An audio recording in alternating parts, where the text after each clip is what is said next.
So I ended up finding communication studies through a relatively convoluted process. When I was an undergrad, I was a quadruple major. Eventually, I decided that I would narrow down that list of majors depending on what best matched my interests. And after I'd been diagnosed with being on the autism spectrum, I realized that I wanted to study disability, and I realized that disability is often communicated. That's how we understand how bodies and minds work. What makes the University of Minnesota so unique is primarily the faculty. One of the things that I've noticed here is that the faculty manage to engage how communication is shaped through so many different means, from so many different angles, that it becomes really difficult to not end up being some form of interdisciplinary. The Communication Studies PhD has 3 tracks.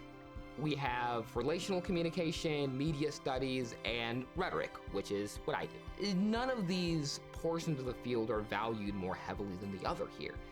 We have the opportunity to derive our funding from a variety of different places.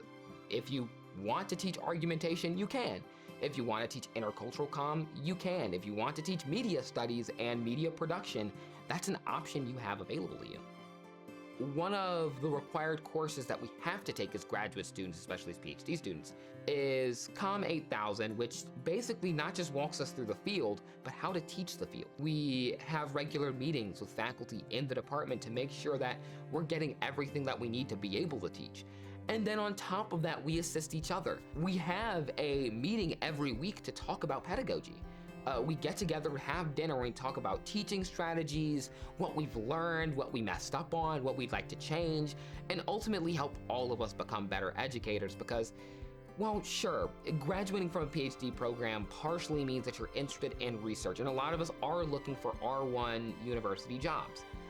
But part of getting an R1 job means that we have to be able to teach, and that's something that everyone in the department takes very seriously.